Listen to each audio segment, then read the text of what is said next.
இன்றைக்கி நம்ம கர்த்தருடைய பிள்ளைகளே வாசிக்க வேண்டிய கர்த்தருடைய வார்த்தைக்கு நம்ம போகலாம். எபிரேயர் 2ஆம் அதிகாரம் 14ஆம் வசனம்.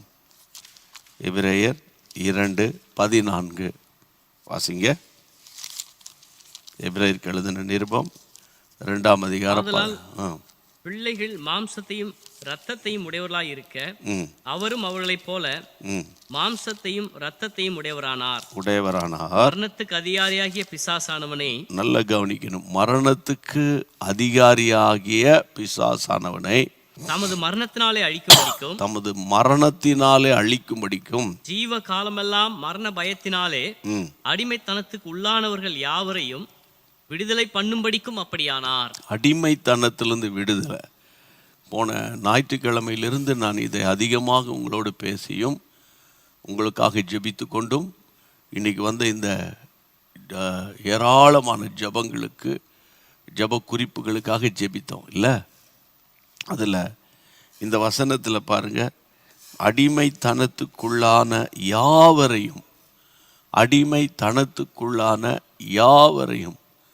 இன்றைக்கி ப்ரேயர் பாயிண்ட்ஸை எழுதி அனுப்பின தேவ பிள்ளையே இந்த வசனத்தை பாருங்கள். அடிமைத்தனத்துக்குள்ளான யாவரையும் விடுதலை பண்ணும்படி அப்படியானார். எப்படியானார்? மரணத்துக்கு அதிகாரியாக பிசாசானவனை தன்னுடைய மரணத்தினாலே அழித்தார். அன்பான தேவனுடைய பிள்ளைகளை, ஒரு கொஞ்ச நேரம் தான் பேச போகிறோம். இந்த சத்தியம் சொல்லுகிறது, மரணத்தில் அழித்தார். மரணத்தினாலே ஜீவ காலமெல்லாம் அடிமைத்தனத்துக்குள்ளான யாவரையும், ஜீவிய காலம் முழுவதும் அடிமைத்தனம். இந்த அடிமைத்தனத்தில் பிரதர்ஸ் அண்ட் சிஸ்டர்ஸ் கவனிக்க, பல வகையான அடிமைத்தனம் இருக்குது. குயிக்காக சொல்லிடுறேன். நீங்கள் நோட்ஸ் எழுதுகிற ஆட்கள் உங்களுக்கு தெரியும், எங்கே போனாலும் நோட்ஸ் எழுதுவோம். ஐயா, நோட்டு பென்னு பாட்டில் வாட்டரோடு தான் உட்கார்ந்துருப்போம் அப்படின்னு நீங்கள் சொல்வீங்கள்ல. நோட்ஸ் எழுதுங்க. தீத்துவின் புத்தகம் 3ஆம் அதிகாரம் 3ஆம் வசனம் என்ன சொல்லுகிறது பாருங்க. தீத்து 3:3. ஏனெனில் முற்காலத்திலே நாமும் புத்தியினரும் கீழ்ப்படியாதவர்களும் வழி தப்பி நடக்கிறவர்களும் பலவித இச்சைகளுக்கும் இன்பங்களுக்கும் அடிமைப்பட்டவர்களும் துர்க்கணத்தோடும் பொறாமையோடும் ஜீவனம் பண்ணுகிறவர்களும் பகைக்கப்படத்தக்கவர்களும் ஒருவரை ஒருவர் பகைக்கிறவர்களுமாயிருந்தோம். நம்முடைய கர்த்தராகிய தேவனுடைய தயையும் மனுஷர் மேலுள்ள அன்பும் பிரசன்னமான போது நாம் செய்த நீதியின் கிரியில் நிமித்தம் அவர் நம்மை ரட்சிக்காம நமது இரக்கத்தின்படியே மறுஜென்ம முழுக்கினாலும் பரிசுத்த ஆவியினுடைய புதிதாக்குதலினாலும் நம்மை ரட்சித்தார். இயேசு எப்படி ரட்சித்தார்? ஒன்று, அவருடைய விலையேற பெற்ற இரத்தத்தினால நம்மை தம்முடைய இரத்தத்தால் கழுவி, நல்ல கவனிங்க, நம்முடைய நீதியின் கிரியைகளினால், நம்ம செய்த கிரியைகளினால் அல்ல, வசனம் சொல்லுகிறது, கர்த்தருடைய இரக்கத்தின்படியே மறு ஜென்ம முழுக்கினால். அதாவது கர்த்தருடைய பிள்ளைகளே, அதாவது வாஷிங் ஆஃப் ரீஜெனரேஷன். அதான் அந்த பேப்டிஸ்டம். அதாவது பேப்டிசம் சொல்கிறோம்ல, மூழ்கி ஞான ஸ்நானம் எடுக்கிறது ஒன்று. ரெண்டாவது பரிசுத்தாவின் அபிஷேகம் 2. கர்த்தருடைய பிள்ளைகளை, இந்த ஒன்று ரட்சிப்பில், ஒன்று இயேசுவின் இரத்தத்தால் கழுவப்படுறது, 2வது மூழ்கி ஞான ஸ்நானம் எடுக்கிறது, 3வது பரிசுத்தாவின் அபிஷேகம் பெறுகிறது. இது 3ம் ஒவ்வொரு கர்த்தருடைய பிள்ளைக்கு தேவை. சரியா? குறிப்பாக நான் சொல்ல வந்தது 3ஆம் வசனத்தில் verse 3 பாருங்கள். 3ஆம் வசனத்தை நீங்கள் வாசிக்கும்போது, அங்கே வாசித்த போது, அதாவது பலவிதமான இச்சைகளுக்கும் இன்பங்களுக்கும் அடிமைப்பட்டவர்கள். இந்த அடிமைத்தனத்தை பற்றி தான் ஆண்டவர் நம்மோடு பேசிக்கொண்டே வருகிறார். பலவிதமான இச்சைகளுக்கும் இன்பங்களுக்கும் பிடிக்கிறாங்க. அது அவனுக்கு இன்பமாக இருக்குது. போதை உச்சத்துக்கு போகும்போது நிலை தடுமாறி பார்த்தீங்களா, அந்த ரோடு ஓரத்துலலாம் படுத்து கிடப்பாங்க. யாருடைய கணவரோ யாருடைய பிள்ளையோ அப்படின்னு நம்ம பேசிக்கிட்டு போவோம். குடி போதை தடுமாற செய்து அவனுக்கு அது இன்பமாக இருக்குது. அது மாதிரி கஞ்சா இன்னைக்கு பயங்கரமாக இந்தியா மட்டும் இல்லையா, உலகம் முழுவதும் இந்த போதைக்காக மக்கள் அலைந்து திரியிறாங்க. போதை உச்சிக்கு ஏறினோடனே அவனுக்கு இன்பமாக இருக்குது. ஆனால் வசனத்தில் என்ன வாசிக்கிறோம்? முற்காலத்தில் நாமும் புத்தியினராக, கீழ்ப்படியாதவர்களாக, வழி தப்பி நடக்கிறவர்கள் பலவிதமான இச்சைகளுக்கு இன்பங்களுக்கும் அடிமைகளாயிருந்தோம். இச்சைகளுக்கும் இன்பங்களுக்கும் அடிமைப்பட்ட ஒரு வாழ்க்கை. இயேசு சிலுவையில் இரத்தம் சிந்தினதின் விளைவு, நீங்கள் ரட்சிக்கப்பட்டிருந்தா உங்களுக்குள்ள இச்சையின் ஆவி கிரியை செய்யக்கூடாது. அதை நீங்கள் புரிஞ்சுக்கிடுங்க. இதை தியானிக்கும் போது ஆண்டவர் எனக்கு உடனே ஞாபகப்படுத்தினார். பழைய ஏற்பாட்டு காலத்தில் தேவனுடைய பிள்ளைகளை என்னாகமத்தின் புத்தகத்தில், என்னாகமம் நம்பர்ஸ் சாப்டர் 11 4ஆம் வசனத்தில், என்னாகமம் 11ஆம் அதிகாரம் 4ஆம் வசனத்தை கொஞ்சம் பிரட்டி பாருங்க.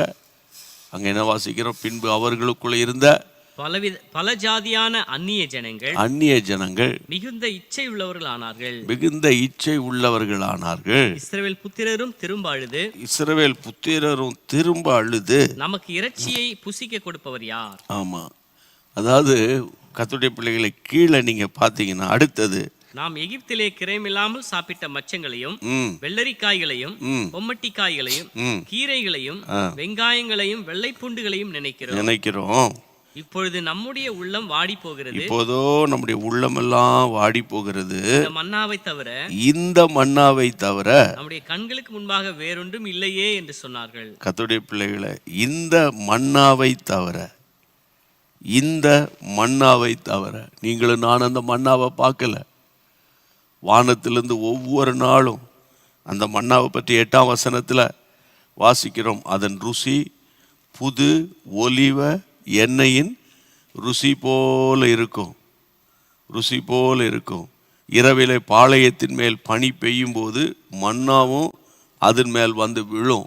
எவ்வளோ ஒரு ஒரு ஒரு மிராக்குலஸ் லைஃப் அவங்க வனாந்தரத்தில் வாழ்ந்தாங்க. அந்த அந்த அது எப்படி இருக்கும்? ஒலிவ எண்ணெயின் ருசி போல இருக்குமா, புது ஒலிவ எண்ணெய். ஆனால் இவங்க என்ன சொல்கிறாங்க? அந்த கர்த்தருடைய பிள்ளைகளை, இப்பொழுதோ நம்முடைய உள்ளம் வாடி போகிறது. டெய்லி ஒரு காரியத்தை பார்த்தா வாடி தானே போகும். இந்த மன்னாவை தவிர நம்முடைய கண்களுக்கு முன்பாக வேறு ஒன்று இல்லையே.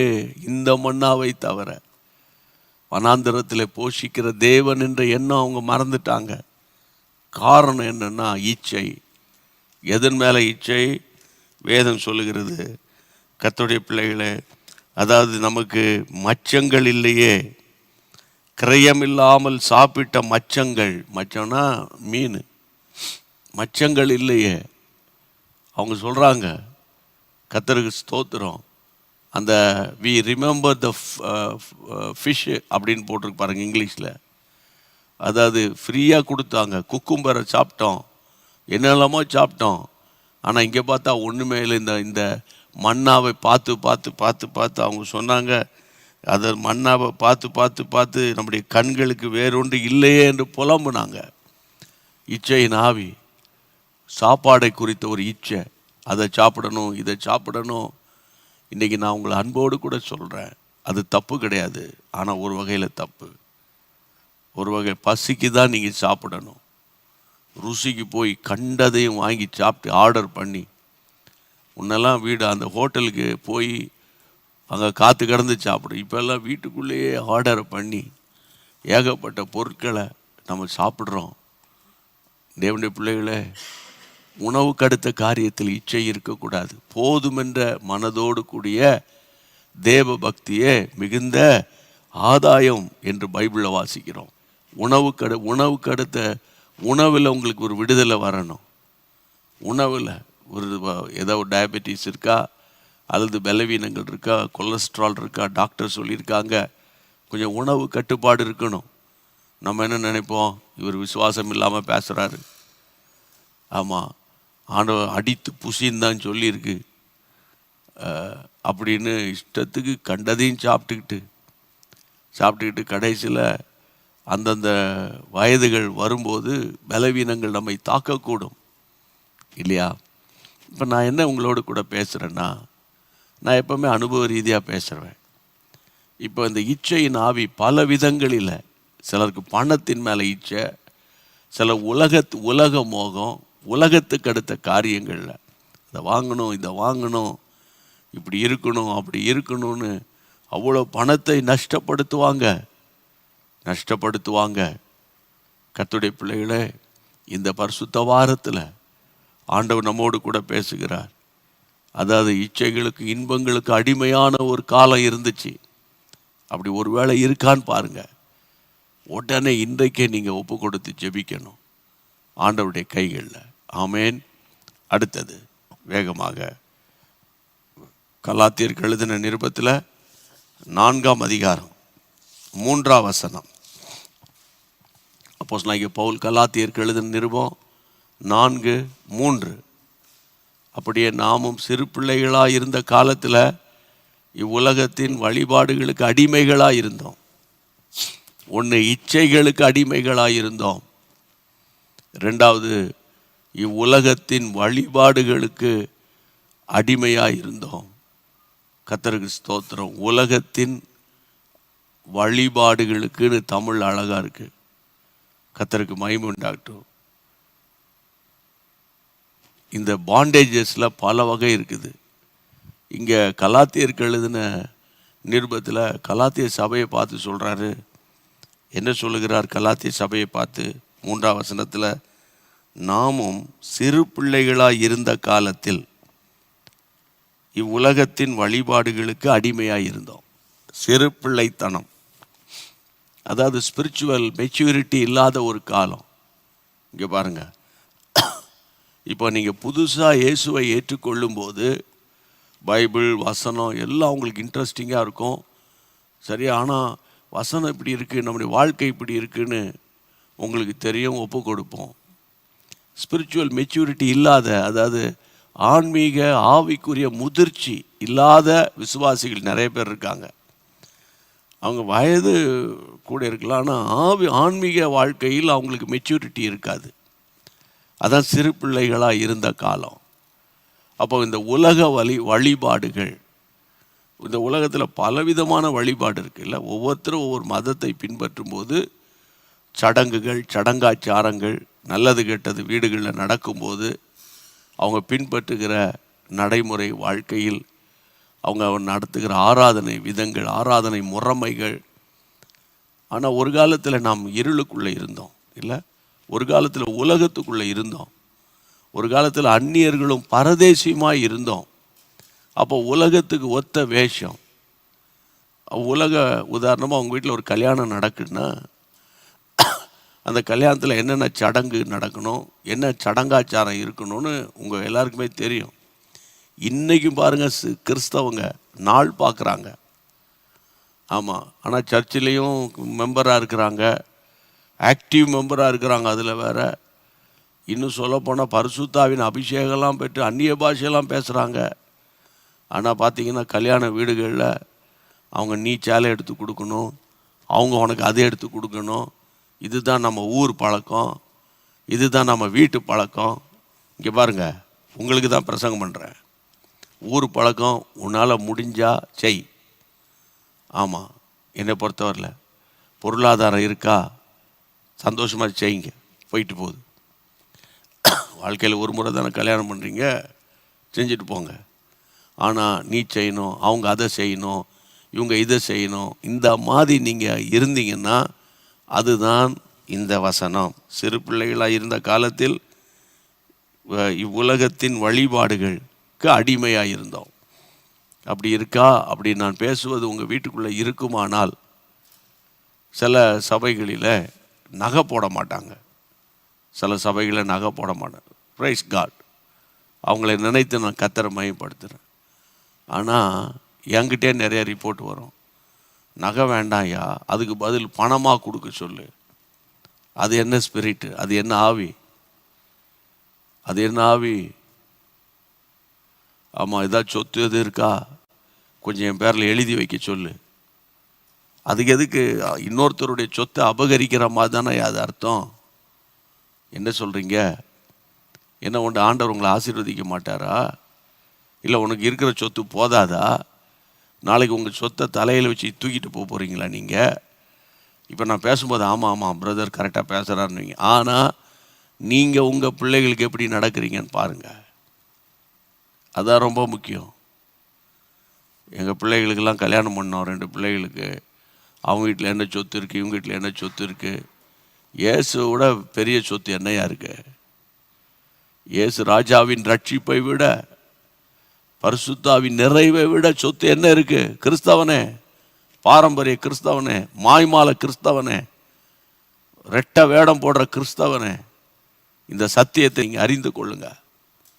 இத்தனை பவுன் போடணும், அது நம்ம குடும்ப வழக்கம். உங்கள் அப்பா சம்பாரிச்சாரு, உங்கள் அப்பா போட்டார், சரி. உங்கள் அப்பா போல் இப்போ நீங்கள் சம்பாதிக்கிறீங்க. உங்கள் அப்பா மாதிரி ஒரு கமிட்மெண்ட் இருக்குது உங்களுக்கு? ஒன்றும் கிடையாது. அப்போ என்ன நான் இன்றைக்கி உங்களோட கூட பேசுகிறேன்னா, இவ்வுலக வழிபாடுகள். அதே போல் ஒரு வீட்டில் ஒரு மரணம் நேரும்போது பாருங்கள், கஷ்டப்படுறவன் கண்ணீரும் கவலையும் அழுது புலம்பிட்டு கிடப்பான். நம்ம அதை அப்படி செய்யணும், நம்ம இப்படி செய்யணும், புரியுதா? தோத்திர கூட்டத்தில் நான் தான் பேசணும், இன்னைக்கு இருக்கோ பேசணும்னு. ஆமாம், நான் எப்போவுமே மனம் திறந்து பேசுகிற ஒரு ஆள். ஏன்னா எனக்கு சோறு போடுறவர் அவர், நீங்கள் கிடையாது. அதனால் பாரத்தோடு சொல்கிறேன், இந்த மாதிரி சூழ்நிலை வரும்போது ஒரு பைபிள் கிறிஸ்டியனாக அங்கே நடங்க, பைபிள் கிறிஸ்டியனாக நடங்க. மற்றவங்க எப்படியோ, நான் ரட்சிக்கப்பட்டு மனம் திரும்பிட்டேன். என் வீட்டுக்குள்ளே இந்த மாதிரி சடங்காச்சாரங்களுக்கு இடம் கிடையாது, புரியுதா? சடங்காச்சாரம் கேட்டால் உடனே அது நம்ம நாட்டினுடைய பண்பாடுன்றான். பயங்கரமாக நாட்டுப்பற்று வந்துடும். அந்த நேரம் பயங்கரமான நாட்டுப்பற்றுலாம் சிலருக்கு வந்துடும். நாட்டுப்பற்று, ஊர் பற்று இல்லை. அதாவது நம்ம வசனத்தை ஃபாலோ பண்ணாலே இந்த மாதிரி அடிமைத்தனத்தின் ஆவியை நம்ம துரத்த முடியும். கைகளை வைத்து ஆண்டவர் ஸ்தோத்திரம் பண்ணுங்க. இதுதான் கொலோசியர் 2ஆம் அதிகாரம் 8ஆம் வசனத்திலையும் வாசிக்கலாம். கொலோசியர் எழுதின நிருபம் 2ஆம் அதிகாரத்தில் 8ஆம் வசனம் பாருங்க. லௌகீக ஞானத்தினாலும் மாயமான தந்திரத்தினாலும், மாயமான அல்லது மாயமான தந்திரங்களினாலும் ஒருவனும் உங்களை கொள்ளை கொண்டு போகாதபடிக்கு எச்சரிக்கையாயிருங்க. அது மனுஷர்களின் பாரம்பரிய நியாயத்தையும் உலக வழிபாடுகளை பற்றினதே அல்லாமல் கிறிஸ்துவை பற்றினது அல்ல. நல்லா கவனிக்கணும் விசுவாசிகளை, நீங்கள் தான் கவனிக்கணும். சும்மா அந்நிய பாஷை பேசிட்டா நீங்கள் போதுன்னு நினைக்காதீங்க. அங்கே பாருங்கள், அதில் வசனத்தில் லௌகிக ஞானத்தினாலும் மாயமான தந்திரங்களினாலும் ஒருவனும் உங்களை கொள்ளை கொண்டு போகாதபடிக்கு எச்சரிக்கையாக இருங்க. அது மனுஷர்களின் பாரம்பரியம் நியாயத்தை உலக வழிபாடுகளை பற்றினது அல்லாமல் கிறிஸ்துவை பற்றினது அல்ல. டீட்டெயிலாக பேசுவேன். ஆன்லைனில் பேசுனா பிற சகோதர சகோதரிக்கு ஹர்ட் ஆயிரும். ஆமாம், இன்றைக்கி கிறிஸ்தவங்க என்ன அட்டகாசம் பண்ணுறாங்க தெரியுமா?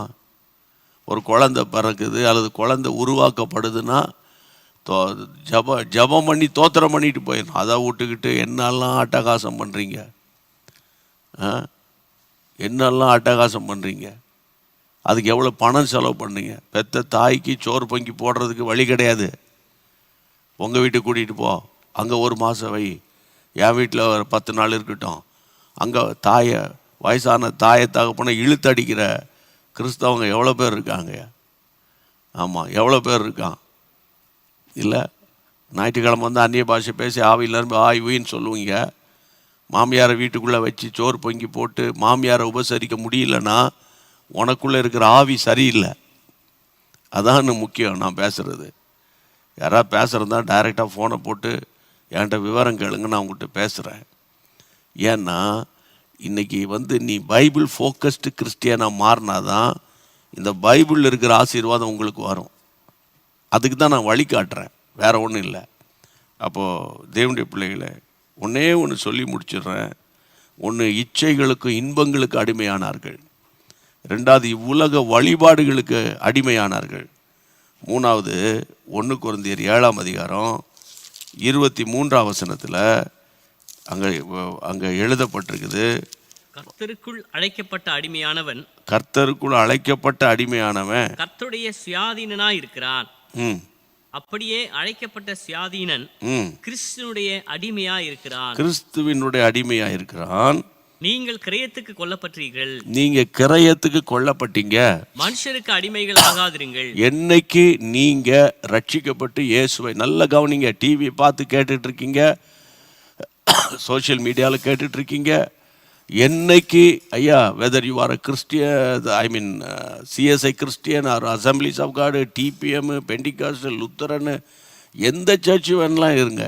என்னைக்கு ரட்சிப்பின் அனுபவத்துக்கு நீங்கள் வந்தீங்களோ, இங்கே வசனம் சொல்லுகிறது, நீங்கள் கிரயத்துக்கு கொல்லப்பட்டீங்க. மனுஷருக்கு மட்டும் என்ன செய்யாதீங்க, அடிமையாக இருக்காதீங்க. மனுஷனுக்கு அடிமையாகாதீங்க. மனுஷருக்கு அடிமையாக இருக்கீங்களா? எந்த மனிதனுக்கு நீங்கள் அடிமையாகக்கூடாது. நம்ம அடிமைகளாக இருக்கத்தக்கதாக நம்ம அழைக்கப்படவில்லை. எந்த மனுஷனுடைய பாண்டேஜில் இன்றைக்கெல்லாம் பார்த்தீங்கன்னா, ஃபேஸ்புக்கில் என் ஃப்ரெண்ட் சொல்லிட்டான், இன்ஸ்டாகிராமில் என் ஃப்ரெண்டு இப்படி எனக்கு சொல்லி கொடுத்தாங்க, என் ஃப்ரெண்டு சொல்கிறது தான் கேட்பேனே தவிர அப்பா அம்மா சொல்கிறத கேட்குறதுக்கு இன்றைக்கி பிள்ளைகள் ஆயத்தம் இல்லை. ஞாயிற்றுக்கிழமை கொயரில் இருப்பாங்க. நல்லா கவனிக்கணும். நான் எனக்கு அன்பாக என்ன சொல்கிறேன், உங்கள் அப்பா சொல்கிறதையும் கேட்குறியோ கேட்கலையோ, அம்மா சொல்கிறது கேட்கல, பைபிளை படிங்க. பைபிளை படிக்கிறதே கிடையாது. பைபிளை படித்து ஆண்டவர் என்ன சொல்கிறாரு அதை கேட்கணும். அப்போ எந்த மனிதனுக்கு நீ அடிமையாகக்கூடாது. அந்த நல்ல கவனிங்க. இதே தான் ஏனென்றால் நீ கிரயத்துக்கு கொல்லப்பட்டீர்கள். 1 கொரிந்தியர் 6ஆம் அதிகாரம் 20ஆம் வசனத்திலும் சொல்லப்பட்டிருக்கிறது, நீங்கள் கிரயத்துக்கு கொல்லப்பட்டீங்க. கர்த்தருக்கு ஸ்தோத்திரம். தேவனுடைய பிள்ளைகளை பணம் கொடுத்து சம்பாதித்த ஒரு எப்படி ஒரு பணத்தை கொடுத்து சம்பாதித்தோம், அதே போல் இயேசு தம்முடைய விலையேறப்பெற்ற இரத்தத்தை விலைக்கிரயமாய் கொடுத்து உங்களுக்கு ரட்சிப்பை கர்த்தர் தந்திருக்கிறார் சிலுவையில். அதான் விலைக்கிரயம். அப்போ அந்த விலைக்கிரயம் கொடுக்கப்பட்டதுனால நீங்கள் எந்த மனிதனுக்கு பின்னால் போயிடக்கூடாது. மனுஷனுக்கு புகழ் பாடக்கூடாது. மனுஷனுக்கு சில சபைகளுக்கெல்லாம் நான் போவேன், இந்த பொன்னாடையை பேசுகிறேன், அந்த பொன்னாடையை போத்துறேன், இந்த பொன்னாடையை போத்துறேன், அவருக்கு போத்துறேன், வட்ட செயலாளருக்கு போசுகிறேன். இப்போ அரசியல் தலைவர்கள் அவங்கள விட்டுருங்க, அவங்களுடைய சிஸ்டம் அது. ஆனால் நம்ம ஆலயத்துக்குள்ளே பாருங்கள், ஆமாம், அவர் முன்னாள் செயலாளர், இன்னாள் பொருளாளர், இனி எப்படி என்ன இனி பொருளாளராக இருப்பார், என்ன போடுவார், அவருக்கு ஒரு பொன்னாடை, அந்த பொன்னாடை, இந்த பொன்னாடை, கடைசியில் ஒரு 60 ரூபா 70 ரூபா பொருள் என் வீட்டில் நிறையா கிடக்குது. அதை வச்சு நான் என்ன பண்ணுறது? என்ன சொல்கிறீங்க? அதனால் மனுஷனை புகழ்கிறத, மனுஷனுக்கு அடிமையாகிறத நிறுத்திட்டு அந்த மனிதர்களுக்காக ஜெபம் பண்ணிங்கன்னா, அதாவது என்ன சொல்கிறது, நீங்கள் ஒருத்தருக்கு ஒருத்தர் ஹானர் பண்ணுங்க, ஒருத்தர் மதிப்பு கொடுங்க, பிறரை மதிக்கணும். அவங்க வயசில் சின்ன ஆட்களோ பெரியவங்களோ அவங்கள மதிக்கணும், அவங்களுக்காக ஜெபிக்கணும். ஆனால் அவங்கள புகழ்ந்துக்கிட்டு இருக்கக்கூடாது. தற்புகழை நாடாதேன்னு பைபிளில் சொல்லியிருக்கு. புகழ் பாடக்கூடாது. ஆமேன். எல்லா மகிமையும் துதியும் இயேசு ஒருவருக்கு தான் நம்ம செலுத்தணும். ஜெபம் பண்ணுவோமா? நான் தொடர்ந்து நாளைக்கு காலையில், அதுக்கப்புறம் சாயங்காலம் தொடர்ந்து நான் இந்த சத்தியங்களை உங்களோடு கூட பேசி இந்த நாட்களில் ஒரு பெரிய விடுதலை நம்ம பெற்றுக்கொள்வோம். ஜெபம் பண்ணுவோம். நல்ல ஆண்டவரே, இந்த நாட்களில் எங்களுக்கு நீர் சொல்லிக் கொடுக்குற சத்தியங்களுக்கு ஸ்தோத்திரம். ஜீவகாலமெல்லாம் மரண பயத்தில் இருந்தவரை விடுதலையாக்கும்படி, பிசாசானவனை தம்முடைய மரணத்தினால் அழிக்கும்படி ஆண்டவரே உமக்கு ஸ்தோத்திரம். சிலுவையில் இரத்தம் சிந்தினீர். இச்சைகளினால் இன்பங்களினால் அடிமைப்பட்டவர்களை விடுதலையாக்கும்படி, அதுபோல் இவ்வுலகத்தின் வழிபாடுகளுக்குள்ள அடிமையானவர்களை விடுதலையாக்கும்படி, அது மாதிரி எந்த மனிதனுக்கு அடிமையாகாமல் இருக்கத்தக்கதாக கர்த்தர் எங்களுக்கு உதவி செய்யணும். இந்த சத்திய செய்திகளை, சுவிசேஷத்தை யார் யார் காதலுக்கு கொண்டு போனீரோப்பா, அவர்களுக்குள்ள ஒரு ரெவலேஷன் உண்டாகட்டும், ஒரு டெலிவரன்ஸ் உண்டாகட்டும். Father God, I bind all kinds of bondages, எல்லா விதமான கட்டுகள் அவிழ்க்கப்படட்டும் ஐயா. குடி, போதை, கஞ்சா, உலகத்தின் இன்பங்கள், சிற்றின்பங்கள், ஆண்டவரே எல்லாம் மாறட்டும். ஆண்டவரே உம்முடைய கைகளில் ஒப்பு கொடுத்து ஜெபிக்கிறோம். இம்மட்டுமாய் நடத்தி வந்ததற்கு நாங்கள் ஏமாத்துறோம். கர்த்தர் தொடர்ந்து நடத்தும். இயேசுவின் நாமத்தில் ஜெபிக்கிறோம் எங்கள் பரிசுத்தமுள்ள நல்ல பிதாவே, ஆமேன், ஆமேன். சேர்ந்து சொல்வோமா? என் ஆத்துமாவே கர்த்தரை ஸ்தோத்திரி, என் முழுவலுமே பரிசுத்த நாமத்தை ஸ்தோத்திரி. என் ஆத்துமாவே கர்த்தரை ஸ்தோத்திரி, கர்த்தர் செய்த சகல உபகாரங்களை மறவாதே. ஆமேன்.